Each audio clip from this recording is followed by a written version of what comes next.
제 3장 세 번째 이야기입니다. 제가 나눠드린 프린터물 있으시죠? 제 3장 신부의 삶의 비전.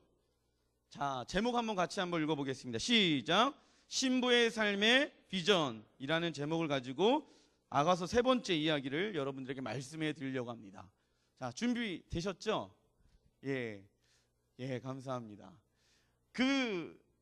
우리가 하나님의 말씀에 기도하게 되어집니다. 여러분들 오늘 저번 주 말씀을 들으시고 나서 하나님, 내가 하나님의 말씀에 입맞추기 원합니다. 그래서 이 아가서 1장 2절의 말씀에 나와 있는 하나님 말씀에 내게 입맞춤을 하게 하여 주십시오. 내가 하나님의 말씀에 입맞추기 원합니다. 왜냐하면 하나님의 말씀은 어디에서 나온다? 하나님의 입에서 나온다. 그 하나님의 입에서 나온 그 말씀 안에는 세상의 어떤 것보다 비교할 수 있는 하나님의 사랑과 은혜와 축복과 즐거움이 있거든요. 세상에서 경험할 수 없는 것이 어디에 있냐면 하나님의 말씀에 입맞춤이 있다는 것이에요. 그래서 내가 결단합니다. 어떤 것을 결단하냐면 하나님, 내가 세상의 어떠한 즐거움의 포도주보다 내가 하나님의 말씀에 입맞추길 원합니다. 내가 하나님의 말씀에 입맞추길 원하고요. 주님, 세상의 성공과 부와 명예와 즐거움이 되어지는 세상의 포도주보다 하나님의 말씀에 입맞추는 것이 내 영혼이 더 즐겁습니다. 비교할 수가 없습니다. 세상에서 주어주는 부와 명예와 즐거움들은 제한되어져 있어요. 경험할 수 있는 것은 순식간이에요. 그러나 하나님의 말씀에 입맞추는 것은 영원합니다. 그 영원한 즐거움과 기쁨과 만족과 희락과 화평을 경험하게 하여 주십시오. 그래서 우리의 삶 가운데도 어떤 일이 일어나냐면 재정이 필요할 때도 있어요. 또 대학교 가갖고 성공해야 되는 어떤 취업에 대한 성공에 대한 기도 제목도 있습니다. 하나님께서는 우리의 마음의 심령 가운데 다 어떠한 마음들을 심겨놨냐면 굶주림이라는 마음들을 심겨놓으셨습니다. 어떤 마음이요? 굶주림에 대한 마음들을 다 심겨놨어요. 그래서 어떤 사람은 세상에 돈에 대한 굶주림이 있고 술에 대한 굶주림이 있고 이성에 대한 굶주림이 있고 성공에 대한 굶주림이 있어요. 그런데 그 굶주림이 누가 만들어 놨냐면 하나님이라는 분이 우리의 마음의 심령 가운데 만들어 놨단 말이죠. 그래서 이 세상에서 줄 수 없는 하나님의 놀라운 은혜, 그게 하나님의 거룩이라는 단어 안에 속해 있다고 제가 말씀해 드렸습니다. 세상에서 경험할 수 없는 어떤 것보다 비교할 수 있는 하나님의 사랑과 은혜를 하나님은 경험하길 원하세요. 세상에서 부와 명예와 성공과 취업과 이런 노력되어지는 삶으로 우리의 안에서 그 굶주린 마음을 채우는 것이 아니라 하나님의 말씀이 내 안에 먼저 들어와서 세상에서 내가 성공하지 않아도 성공의 기준은 우리의 마음 가운데 하나님이 심겨놓은 게 성공과 행복이라고 제가 말씀드렸죠. 성공하고 싶어하는 마음들이 다 있다는 거예요. 그 이유는 행복하기 위해서. 이거는 누구나 다 있습니다. 저희 아들도 있고 어린아이에서부터 어르신까지 나이를 불문하고 다 그 성공하고 싶어하는 마음들이 있습니다. 저희 아버지가 올해 거의 이제 66세, 7세이신데 저희 아버지도 그 나이가 되시도록 어떤 마음이 있냐면, 야, 우리 주원이한테 크리스마스 선물이라도 사주려면 돈을 벌어야 된다. 돈을 벌어야 되기 때문에 할아버지가 성공해야지 손자들이 할아버지를 찾는다는 거예요. 나이가 들면은 손자들의 마음을 살 수 있는 것은 선물밖에 없다. 그래서 돈이 가득. 이게 어린아이에서부터 어르신까지 나이가 아무리 많고 적든지 간에 성공을 향한 갈망함의 마음들을 다 마음 가운데 있다라는 거예요. 그런데 그 성공의 기준을 어디에 둘 것인가? 첫째 계명, 하나님을 사랑하는 거에 두시는 여러분들 되시길 예수님 이름으로 축복합니다. 예, 그 기준을 하나님의 말씀 안에 두는 것이, 하나님을 사랑하는 거에 내 마음을 두는 거예요. 그래서 흔들리지 않는 믿음들이 내 안에 있길 원하고 주님의 말씀에 입맞추기 원합니다. 이 한 가지의 아름다움을 구하는 자들이 되시길 예수님 이름으로 축복합니다. 예. 자, 오늘 나갈 말씀은 아가서 1장 4절의 말씀입니다. 같이 한번 읽어보겠습니다. 시작. 왕이 나를 그의 방으로 이끌어 들이시니 우리가 너로 말미암아 즐거워하며 내 사랑이 포도주보다 더 진함이라. 처녀들이 너를 사랑함이 마땅하리라. 아멘. 자, 첫 번째, 자 4절을 보게 되어지면 시작되어지는 문장이 있습니다. 그것이 왕이 나를 침국으로 이끌어 들이신다라고 나오고 있습니다. 왕 솔로몬 왕이 이 신부를 그의 침궁, 침대 가운데 이끌어주고 계십니다. 이것은요 무엇을 상징하냐면 하나님과 은밀한 삶에 대해서 개발하는 것에 대해서 이야기하고 있는 것이에요. 이 왕은 신부를 왕의 침궁 가운데 초대하고 있습니다. 초대하는 이유는 굉장히 단순합니다. 침대 안에서 은밀한 왕의 마음을 이 신부에게 알려주고 싶은 것이에요.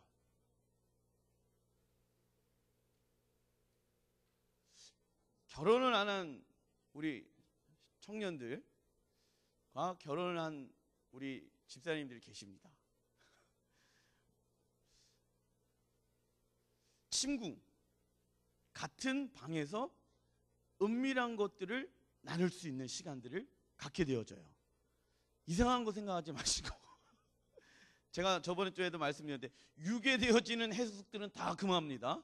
아시겠죠? 하지만은 그 침대 안에서 사랑하는 여자와 남자가 그 침대 안에서 은밀한 자신의 마음에 있는 것들을 나누게 되어지고 그 사람과 여자와 남자가 하나가 되어지는 시간들을 갖는 것처럼 하나님은 우리를요 하나님의 왕의 침궁 가운데 초대하고 계십니다. 그래서 하나님과의 1:1 관계 가운데 더 깊은 은혜의 시간들. 그래서요 놀라운 건 뭐냐면 사람들이 예수를 인격적으로 경험하게 되어지고 예수님을 만난 사람들의 특징이 있어요. 뭐냐면 다 다르다라는 거예요. 예수님을 만난 간증들이 다 다릅니다. 다 달라요. 어떤 사람이 이렇게 만났고 어떤 사람은 저렇게 만났고 동일하게 만난 그 예수님과의 만남 고백들을 제가 들어본 적이 없습니다. 왠지 아십니까? 하나님은 1:1의 관계를 원하시거든요. 그래서 이 침궁의 시간들을 통해서 하나님과의 은밀한 관계를 더 깊어지길 원하십니다. 그리고 왕의 침궁의 시간은 무엇 때문에 그러냐면 장래의 소명, 즉 왕가의 은밀한 어떤 삶을 우리에게 허락해 주시는 이유가 있다는 거예요.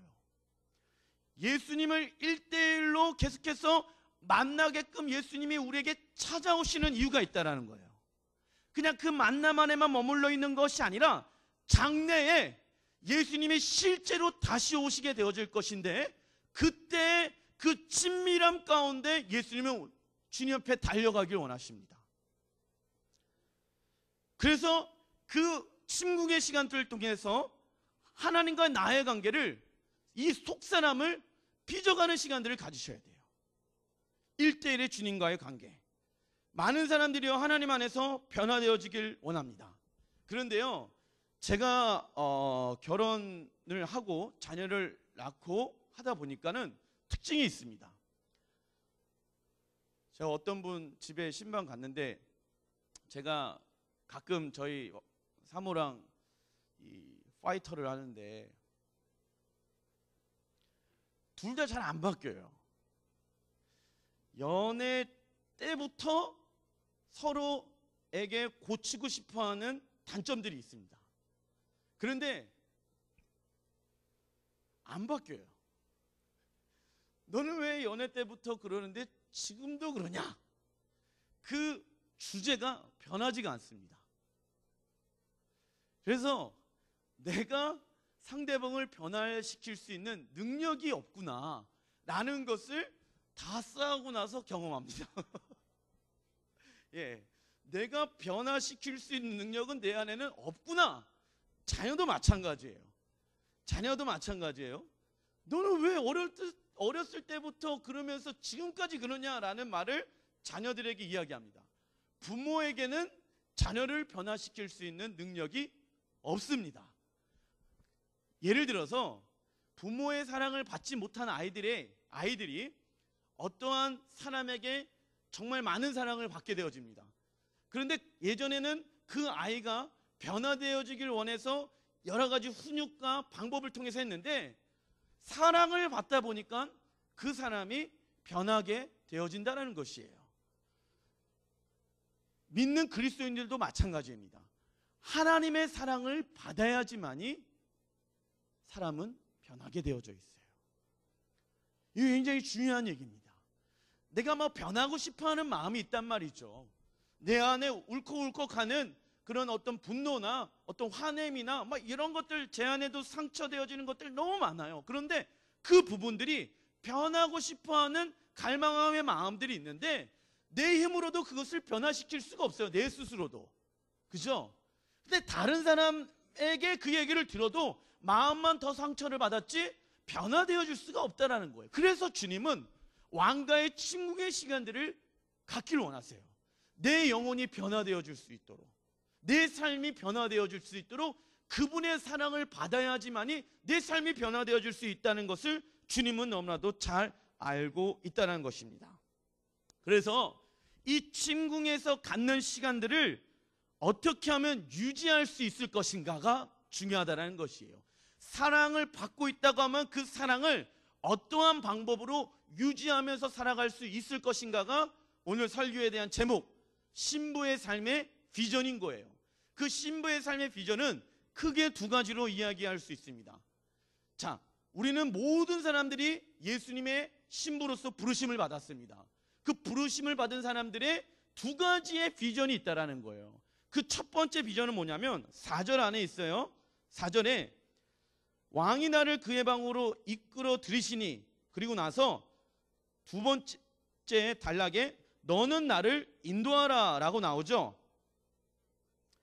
첫 번째가 무엇이냐면 예수님께 이끌어가는 더 깊은 하나님의 관계 가운데 연결되어지는 것을 이야기합니다. 예수님 당신께 더 가까워가기 원하는 것이 이 신부의 삶의 첫 번째 비전인 거예요. 신부의 마음은 계속 그 예수님을 향한, 신랑이신 예수님을 향한 마음이 더 가까워지길 원합니다. 그래서 세상의 유혹을 이겨내는 힘을 얻기를 원하고 주님을 갈망해요. 다른 거에서 내 마음이 빼앗기지 않도록. 두 번째, 이것만을 구하는 것이 아닙니다. 둘째 보게 되어지면은 너는 나를 인도하라 하고 나서 우리가 너를 따라 달려가리라 라고 나옵니다. 여기서 우리라는 것은 예수님을 믿고 있는 백성들, 신부들을 상징합니다. 하나님과 가까이 되어지는 것은 무엇을 상징하냐면 단수 1대1과의 하나님의 관계에 대해서 얘기하는데, 두 번째 얘기하고 있는 우리라는 것은요, 복수를 얘기합니다.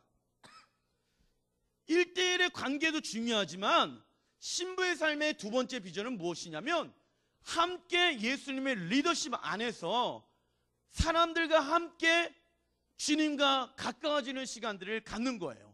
사역은 혼자 하는 것이 절대로 아닙니다. 사역은 함께 하는 것입니다. 그래서 이 두 가지 사역을 통해서 우리의 삶의 신부의 비전이 두 가지의 모습으로 나타나게 되어지는 것입니다. 왜 이런 마음들이 신부의 마음 가운데 있냐면 이 4절 후반절에 보게 되어지면 누가 나오냐면 또 처녀들이 나옵니다. 이 처녀들은 뭐라고 제가 말씀드렸냐면 예루살렘의 딸들이랑 동일한 인물이라고 제가 말씀드렸습니다. 찬양 중에 예루살렘 딸들아 그를 찾아주렴 나의 사랑 나의 신랑, 이 찬양에 나와 있는 예루살렘의 딸들이라는 것은 아직 신부처럼 100% 마음이 동하지 않은 상태예요. 그런데 이 신부는 그 처녀들을 보면서 마음이 안타까운 거예요. 이 처녀들 안에서도 어떠한 사랑이 있냐면 주님을 향한 사랑이 있어. 그렇지만은 깊지가 않아. 미성숙해. 세상에서 경험되어지는 어떤 즐거움과 기쁨이 더 커요. 그런데 이 신부는요, 어떤 마음이 있냐면 그들을 같이 주님께 데리고 나가길 원하는 갈망과 목마름이 있는 거야. 너도 그분의 사랑을 경험했으면 좋겠어. 너도 그분의 즐거움을 경험했으면 좋겠어. 거룩한 하나님의 아름다운 속성을 경험했으면 좋겠어. 나와 함께 갔으면 좋겠어라는 이 신부의 마음이 담겨져 있는 거예요. 누구를 향해서? 처녀들을 향한, 교회 안에서 아직 미성숙한 사랑을 가지고 있는 사람들과 함께 신부의 마음이 담겨져 있는 것입니다. 자, 정리해드리겠습니다. 신부의 삶의 비전은 두 가지가 있습니다. 첫 번째, 하나님과 가까워지는 것입니다. 하나님과 가까워지는 것은 단수를 의미합니다. 두 번째, 삶의 비전의 두 번째는 무엇이냐면 함께 그 예수님께 달려가는 것을 상징합니다. 이건 복수를 상징합니다. 이것은 무엇을 상징하냐면 사역은 함께 가는 것을 상징하는 것입니다.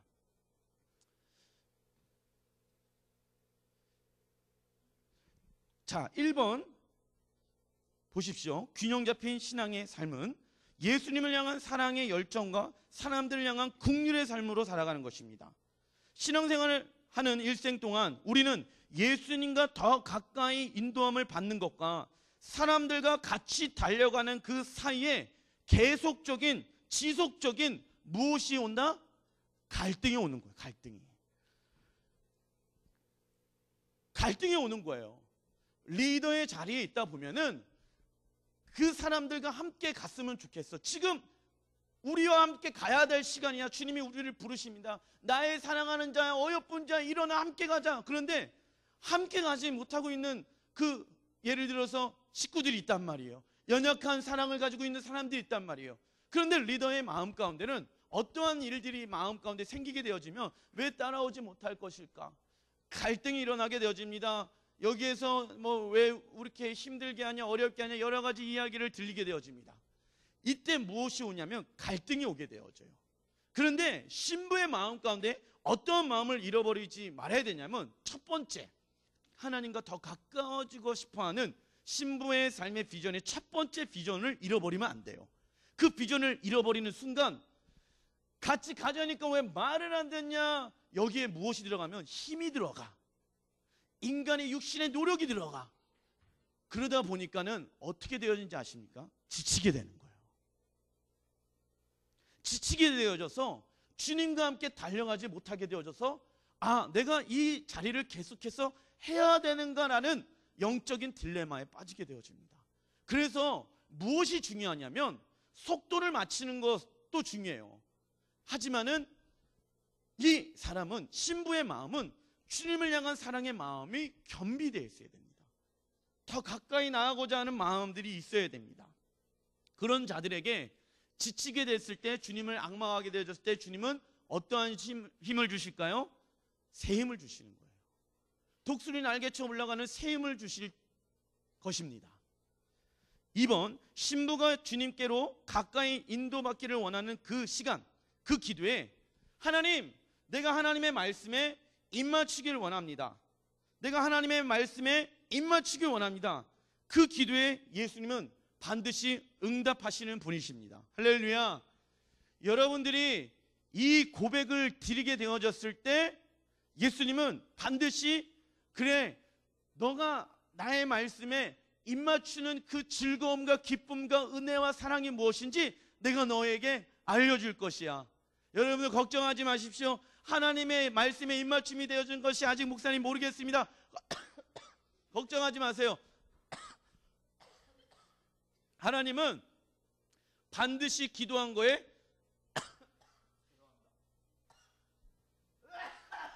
죄송합니다. 예, 이렇게 한번 해야지. 자, 안 나오거든요. 물 한 잔 먹고.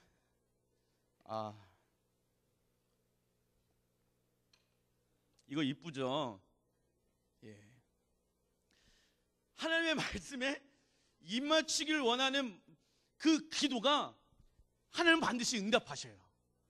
그런데 그 응답으로 하나님은 더 깊은 하나님의 말씀에 입맞추는 것을 우리에게 허락하십니다. 그래서 그 안에 머물러 있지 말고 더 깊은 나의 지성소 가운데 나오렴. 더 깊은 나의 침묵 가운데 나왔으면 좋겠어. 근데 우리는 자꾸만 여기에 머물러 있고 하고 싶어요. 여기에 안주하려고 그래요. 아니야, 거기 있지 말고 좀 나왔으면 좋겠어. 컴어에 내게로 나와라. 주님 말씀하세요. 그런데 두려운 거예요. 어려운 거예요. 힘든 거예요. 나가지 못하는 거예요. 주님이 여기까지만 했으면 좋겠는데요. 그런데 주님이 말씀하셔요. 아니야, 내가 저기에서 너에게 말씀할 것이 있어. 내가 너에게 여기에서 말씀에 입맞추기를 원하는 나의 마음이 있단다. 아브라함아, 본토 친척 아비집을 갔으면 좋겠어. 지금 내가 너에게 이 자리에서도 말씀은 갈대아 우르에게 말씀하는 것도 있지만 그 곳을 떠나서 내가 너에게 적과 꿀이 흐르는 그 땅을 향해 나아갔으면 좋겠어. 아브라함이 뭐라고 얘기합니까? 예, 주님, 제가 나아가겠습니다. 그런데 주님의 관계가 멀어지게 되어졌을 때 애굽으로 돌아가게 되어지는 거예요. 두려운 거예요. 여기 있기가 힘든 거예요. 주님은 더 깊은 관계 가운데 우리를 초대하고 계십니다. 그런데 그의 마음 가운데는 어떻게 되어지냐면 환경과 사람을 통해서 충동과 거절과 핍박이 생기게 되어집니다. 그래서 신부가 일시적으로 달려가는 것을 거부해버려요. 그게 어디에 나오냐면 아가서 2장 한번 볼게요. 2장 8절부터 11절. 자, 보세요. 내 사랑하는 자의 목소리를 고나 보라, 그가는 누구를 상징하냐면 예수님을 상징합니다. 예수님이요, 산에서 달리신대요. 작은 산을 빨리 넘어오는구나. 여러분들 산에서 한번 달려보십시오. 너무 힘듭니다. 그런데 예수님은요, 그 장애물들을 빨리빨리 넘어가는 거예요. 누구를 만나기 위해서? 사랑하는 신부를 만나기 위해서. 그래서 9절에 보면 내 사랑하는 자는 노루와 같고 어린 사슴과도 같아서 우리 벽 뒤에 서서 창으로 들여보는 창살 틈으로 엿보는구나. 이게 뭐냐면 노루가요, 광야에 가면요 산이 없습니다. 저기 없습니다. 나무가 없어요, 광야는. 근데 다 높단 말이에요. 그런데 노루는요, 사람이 걸어서 거기까지 올라가려면 2시간이 걸립니다. 제가 광야 투어를 많이 해봤는데, 근데 노루는요 30초도 안 돼요. 그 꼭대기 올라가는데. 너무 가벼운 거예요. 뛰어갖고 꼭대기에 어느 순간 올라가 있어요. 내려온 것도 빨라요. 그걸 지금 비유하고 있는 거예요.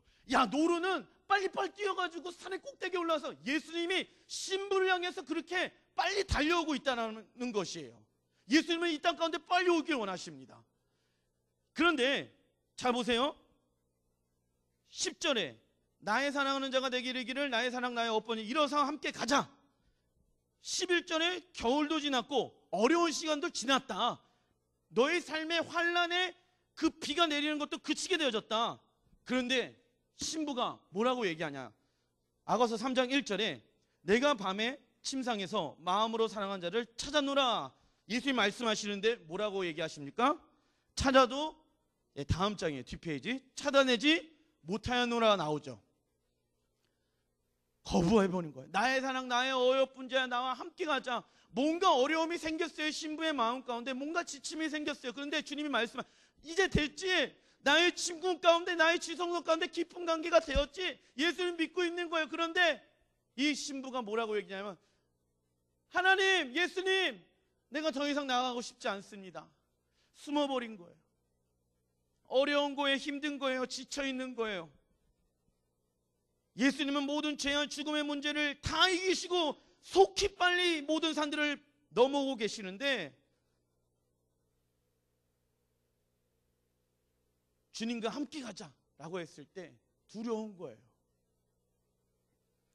영적인 균형들이 무너지게 되어진 것이에요.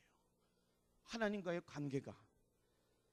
세 번째, 전심으로 하나님을 사랑하는 첫 번째 계명을 통해서 권능을 받게 되어지면 둘째 계명인 타인을 관계하고 섬기는 일을 더 효과적으로 감당할 수 있게 되어집니다. 그래서요, 자 보십시오. 신부의 삶의 비전은 첫 번째 무엇이냐면 제가 말씀드린 것, 하나님과 가까워지는 것. 첫째 계명, 하나님을 사랑하는 거예요. 둘째 계명은 무엇인지 아십니까? 내 이웃을 내 몸같이 사랑하는 그 비전인데 함께 그 주님 앞에 달려갈 수 있도록 내가 그들을 섬기고 기도하는 것인데 이게 어디에 있는지 아십니까? The Great Commission, 이 지상 대위임 명령에 대해서 예수님이 말씀하시는 게 예루살렘과 온 유대와 사마리아 땅끝까지 이르러 내 증인이 되리라 말씀한 그 말씀이 확장인 거예요. 이게 신부의 삶의 비전의 두 번째 확장되어지는 거예요. 내가 있는 순천에서, 대한민국에서 열방과 민족들 가운데 확장되어지는 하나님의 사랑을 가진 자들을 우리를 통해서 부르고 계신다는 것이에요. 이해되시죠? 이게 이 아가서 4장에 담겨져 있는 이 말씀은요, 예수님께서 말씀하신 첫째 계명과 그리고 이 땅에서의 가장 큰 대위임 명령, 그 이야기 두 개가 포함되어져 있는 내용입니다. 그래서 단순히 구역 식구들을 끌어가지고 주님께 돌아가게, 이러한 것도 중요하지만 이러한 삶 안에서 내가 열방과 민족과 백성들을 위해서 기도하고 중보하는 시간들을 통해서 그들의 마음이 예수님께로 다가갈 수 있도록 그 중간다리를 역할을 하는 사람, 지상태의 위임 명령을 이뤄낼 수 있는 사람으로 우리를 부르고 계십니다. 할렐루야. 자, 4번. 그래서 이 우리의 삶의 비전에 이 두 가지 친밀감과 달려감은 항상 담고 있어야 돼요. 저를 한번 따라해 주십시오. 친밀감과 달려감. 이 두 가지는 함께 있어야 돼요. 두 가지는 함께 공존하고 있어야지만이 됩니다. 왜냐하면 신부가 이 두 가지가 되어야지, 신부라는 말씀 안에는 히브리어로 뭐가 있다? 완성이라는 의미가 있어요. 하나님의 나라가 임하였지만은 아직 옛 완성되지 않았다. 언제 완성이 되냐면 예수님이 이 땅 가운데 다시 오시게 될 때 완성되어지는 거예요. 그래서 예수님이 이 땅에 다시 오실 수 있는 그때는 언제냐면 신부들이 주님을 향한 1대1의 관계와 내가 있는 그 자리 안에서 잃어버린 영혼들, 아직 예수를 믿지 않는 사람들, 혹은 또 연약한 사랑을 가지고 있는 사람들 위해서 중보하고 섬기고 나가는 시간을 통해서 그 신부가 준비되어야 된단 말이에요. 신랑을 향한 사랑의 마음으로 준비되어야지만이, 세팅되어야지만이 남은 미전도 종족 1000에서 2000년 미전 종족을 향해서 나아갈 수가 있고 동시적으로 하나님의 일들을 이뤄낼 수가 있다는 것입니다. 이게 진짜 너무너무 중요한 이야기를 지금 제가 이야기하고 있습니다. 이 아가서 1장 2절, 3절, 4절 안에는요, 하나님의 놀라운 크고 비밀한 일들을 여기서 숨겨놓고 계셔요. 그것을 깨달는 여러분들 되시길 예수님 이름으로 축복합니다. 자, 4번. 신부는 하나님께 사람의 마음을 어떻게 변화시키는지 잘 알고 있습니다. 신부는요, 알고 있는 거예요. 하나님께서 어떻게 하면 사람들의 마음을 변화시키는지. 자, 1장 4절의 후반절. 내 사랑이 포도보다 더 진함이라 처녀들이 너를 사랑함이 마땅하리라 나오죠. 주님을 향한 사랑이 세상 어떤 것도 비교할 수 없는 즐거움과 기쁨과 사랑을 우리는 기억해야 되고 선포해야 됩니다. 잃어버려서는 안 돼요. 그런데 사단은요, 절망과 연단과 어렵게 우리의 마음을 계속해서 꼬입니다. 그래서 우리는 어떤 믿음의 선포를 해야 되냐면, 저를 한번 따라해 주십시오. 주님의 사랑과 약속이 타락한 세상의 포도주보다 낫습니다. 깊고 어두운 밤 중에 있는 현실의 삶 가운데 우리는 주님의 침궁에서 받았던 사랑과 은혜를 기억합니다. 예, 이게 믿음인 거예요.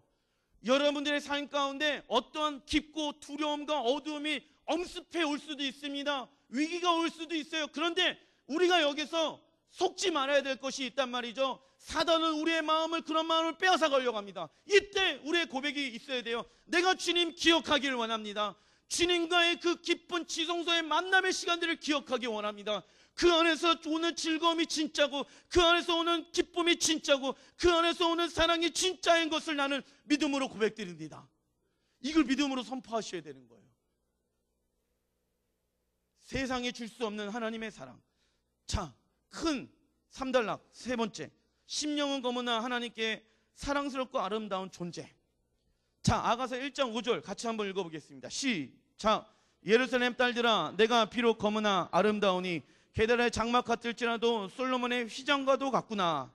자, 여기서 이게 이어지는데 너무 중요한 말씀이에요. 다 중요해요. 죄송합니다. 너무 중요한 말씀을 제가 하나님의 말씀을 통해서 여러분들에게 말씀해 드립니다.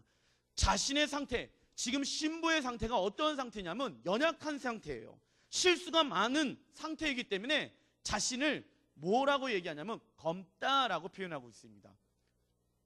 피부 색깔이 지금 검으신 분들, 하나님의 위로가 있길 예수님 이름으로 축원드립니다.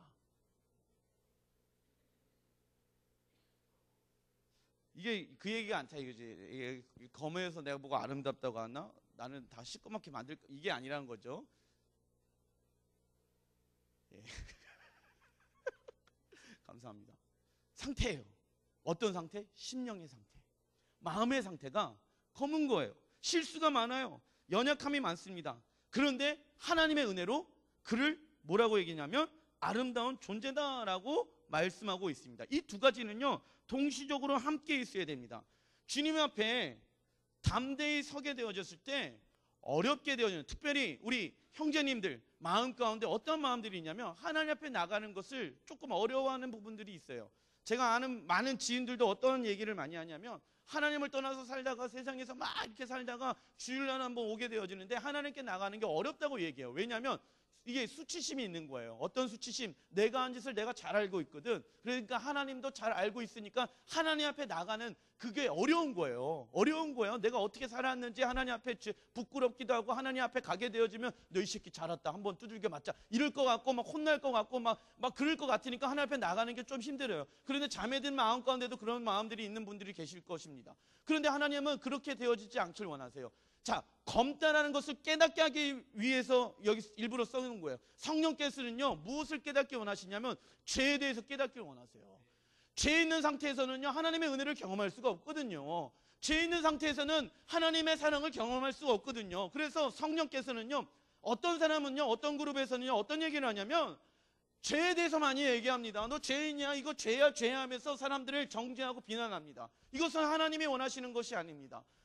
비난하고 비판하는 것은 누가 하는 것이냐면 사단이 하는 것, 죽이고 멸망하게 해야 되는 거 사단이 하는 것이거든요. 그래서 그런데 뭐가 있어야 되냐면 이 사람들의 마음 가운데 하나님의 은혜가 어떤 것인지 경험되어야 돼요. 근데 어떤 그러면 나는 하나님의 은혜로 나는 이러한 존재가 되어졌어. 그런 죄에 대해서 얘기를 하지 않아요. 그런데 이건 잘못된 신앙입니다. 두 가지가 동시적으로 일어나야 돼요. 어떤 게 성령께서 이 땅 가운데 하시는 일은 우리의 죄를 드러나기 위해서 이 땅에 오셨다라고 성경은 이야기하고 있습니다. 죄에 대해 의에 대해 심판에 대해 그분은 오셨다라는 것이에요. 그래서 성령은요 우리에게 어떤 게 죄인지 조명하고 계셔요. 그런데 하나님은 뭐라고 말씀하는지 아십니까? 그 성령이 조명한 것을 가지고 너가 예수 그리스도의 십자가 앞에 나와라. 내가 더 보혈로 다 씻겨주리라. 너는 이제 죄인이 아니야. 너는 의로운 자야. 할렐루야. 제가 안타까운 분이 있습니다. 저희 교회가 아니라 자기가 자꾸 몇십 년 전에 너무나도 큰 죄를 지었대. 이게 해결이 안 되는 거예요. 그 믿음이 더 크다 보니까 하나님의 은혜를 경험하지 못해요. 예, 이 두 가지는요 성령께서 행하시는 일과 하나님의 은혜로 나는 의로운 존재가 되어졌다는 것을 두 가지가 동시적으로 경험되어야 하는 것입니다. 심령이 검은 우리를 사랑하시는 하나님의 마음은요 1번 다시는 죄를 짓지 않겠다는 우리의 헌신과 약속에서 나오는 것이 아닙니다. 자, 다시 한번. 심령이 검은 우리를 사랑하시는 하나님의 마음은요 하나님 다시는 죄 짓지 않을게요 라는 고백에 그래 너 아름답다 라고 얘기하는 게 아니라는 것이에요. 그것은 우리를 바라보시는 주님의 마음에서 나오기 때문입니다. 주님은 아무것도 아닌 나를 바라보시면서 나에게 마음이 빼앗기신 분이세요. 예를 들어서 저희 아들이 오늘 아침에 일찍 일어났습니다. 근데 엄마가 머리를 미용실에 가서 이쁘게 하고 왔습니다. 그런데 머리를 감다 보니까 머리가 뽀글뽀글 라면처럼 뽀글뽀글 됐습니다. 저희 아들이 우리 사모님 그 머리를 보면서 머리가 뭐야 뽀글뽀글이 안 이뻐 그러는 거예요. 들어오지 말라는 거예요. 머리 피고 오라는 거예요. 그런데 제 눈에는 아름답다. 진심이 있은 말이 여러분들에게 들어갔으면 좋겠습니다. 네, 나는 뭐라고 안 했고 왜 주원아 엄마의 머리를 보고 그래 그때 갑자기 빵 저도 터졌는데 엄마도 빵 터졌습니다. 그런데 제 눈에는 아름답다. 저는 그렇게 믿고 싶습니다. 자, 그런데 피고 오라는 거예요. 주원이는 아름답지가 않다는 거, 이쁘지가 않다는 거예요. 엄마 머리가 뽀글뽀글해, 이쁘지가 않아 그런 얘기를 하는 거예요. 그런데 사랑하는 사람의 눈으로 봤을 때는 어떤 모습이 있더라도 그 사람은 아름다워 보인 거예요. 눈곱이 끼고 머리를 감지 못해도 씻지를 못해도 사랑하는 사람이 그를 사랑스럽게 보고 있기 때문에 그가 아름다운 것입니다. 할렐루야. 예. 바라보는 사람이 어떠한 마음으로 그를 바라보고 있는지가 중요하다는 것이에요. 그가 이쁘고 어떻고 저렇고 그래서 아름다운 것이 아니라 하나님 내가 잘못됐습니다. 회개합니다. 하나님 내가 이렇게 헌신할게요 라는 고백을 가지고 하나님이 우리를 기뻐하시는 것이 아니라 하나님은 우리의 있는 모습을 기뻐하신다는 것이에요. 하나님 우리의 있는 모습을 사랑스러워 여기고 계시다는 것이에요. 이게 진리입니다. 어떤 모습이 있든지 상관없어요. 주님 우리의 모습을 보면서 아름답다라고 말씀하고 계시는 것이에요. 그래서 하나님은 그 우리의 마음 가운데 어떠한 마음을 원하냐면 자, 가로 1번 연약하지만 자원하는 심령. 예수님은 베드로에게 주님을 부인하게 될 거라고 경고하셨습니다. 이 예수님이 베드로의 모습을 보면서 베드로의 마음 가운데 그렇다고 하면 너는 어떠한 마음이 있어야 되는지 주님이 말씀하셔요. 마태복음 26장 41절 같이 한번 읽어보겠습니다. 시작.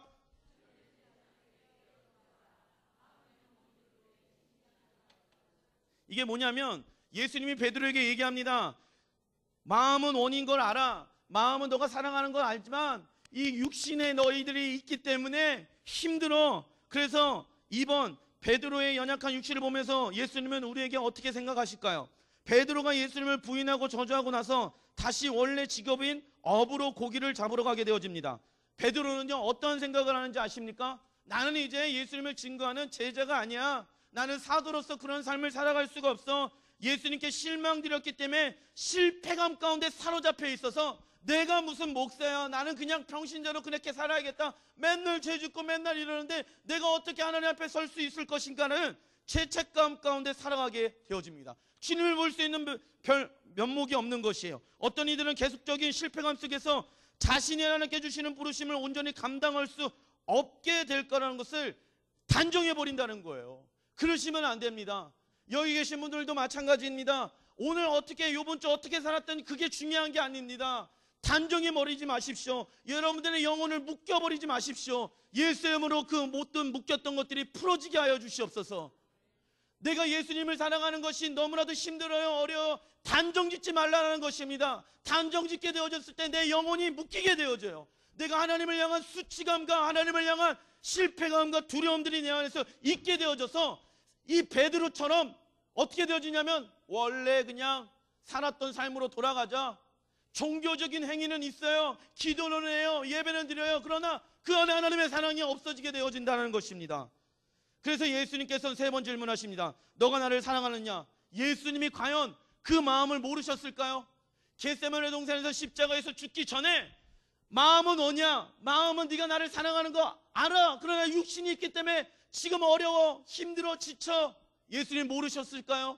베드로의 마음이 어떤 마음이 있는지 모르셔서 네가 나를 사랑하느냐 세 번이나 물어보셨을까요? 아닙니다. 베드로가 주님을 사랑하고 있다는 것을 주님은 알고 계십니다. 주님은 베드로가 예수님에 대한 진실한 사랑이 다시금 확신으로 회복되어지길 원하셨다는 것이에요. 부인하기 전에, 베드로가 예수님을 부인하기 전에 그 예수님과의 깊은 관계가 회복되어지길 원하신다는 거예요. 이게 예수님의 마음이에요. 베드로야, 네가 나를 정말 사랑하는 걸 알고 있어. 8일 전에 너에게 육신이 연약해서 금방 쓰러지게 될 것을 말했는데 너는 깨닫지 못했어. 베드로, 너에게는 자원하는 심령이 있다는 것을 알아야 된다. 내가 너를 볼 때는 연약한 육신도 있지만은 나를 향한 진실한 사랑을 나는 보고 있거든. 그게 마음은 원이로 돼 육신은 약하다고 얘기하고 있는 그 말씀의 내용이라는 것이에요. 나는 네 마음에 그 자원하는 심령을 보고 있다. 마지막으로 시편 51편 12절 예배팀 나와주십시오. 같이 한번 읽어보겠습니다. 시작. 주의 구원의 즐거움을 내게 회복시켜 주시고 자원하는 심령을 주사 나를 붙드소서. 예수님께서는 원하시는 것은 무엇인지 아십니까? 우리의 육신보다도 예수님 안에, 우리 안에 있는 자원하는 심령, 즉 순종의 마음을 훨씬 많이 보십니다. 세 번 부인한 그 수치스러운 베드로의 마음을 철저히 무너뜨리시고 베드로에게 하나님은 그 마음을 새롭게 하길 원하세요. 그래서 베드로의 그 고백 가운데 듣고 싶어하는 게 있으세요. 그게 뭔지 아세요?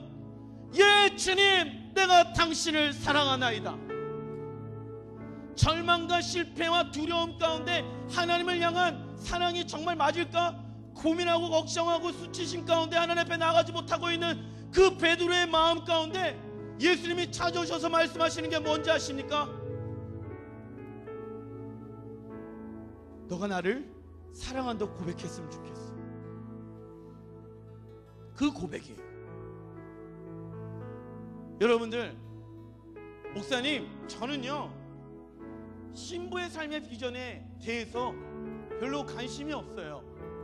목사님, 저는요 내가 하나님의 사랑을 받아서 세상에 나아가서 하나님을 사랑하는 거에 너무나도 많은 실패와 두려움을 경험했거든요. 그래서 이제는 좀 지쳐있어요. 불가능한 것 같아요. 예수님은 거기서 나오길 원하세요. 그렇게 살아내고 살아내지 못하는 게 중요한 게 아니라 우리의 삶을 변화시키는 것은 예 주님 내가 당신만을 사랑합니다 이 고백을 하길 원하셔요. 그런데 우리 스스로 그 수치심이라는 거에 가둬 있으면 내 영혼이 살지 못한다는 것이에요. 주님은 어떠한 마음의 심령을 원하냐면 자원하는 심령. 예 주님 내가 그렇게 살지는 못하지만 내가 오늘 주님을 사랑합니다. 내가 오늘 주님을 송축합니다. 내가 세상의 안정감과 즐거움을 취하는 내가 아니라 하나님께 내 마음을 두는 자 되게 하여 주시옵소서. 하나님 저도요 처녀들처럼 연약한 사랑의 마음을 가지고 있는 게 아니라요 내가 예수님을 향한 신부의 마음을 가지고 살아가길 원해요. 주님 이 고백을 받기를 원하세요. 그렇게 살고 못 살고는 두 번째예요. 믿음의 눈을 들어서 주님 앞에 이 고백을 사랑의 고백을 주님은 듣기를 원하세요. 그리고 내 영혼을 살리길 원하시고 내 영혼을 일으키길 원하시고 내 영혼에게 생명을 주길 원하세요. 세상의 어떠한 포도주보다 진한 하나님의 사랑 세상에 비교할 수 없는 하나님의 은혜를 우리 한 사람 한 사람에게 부어주시길 원하신다는 거예요. 여러분들 그 자리에서 일어나세요. 그 삶에 있는 자리에서 일어나서 예 주님 내가 당신을 사랑합니다 이 고백을 하는 여러분들 되시길 바랍니다. 같이 일어나서 잠시 찬양하고 기도하는 시간을 갖겠습니다.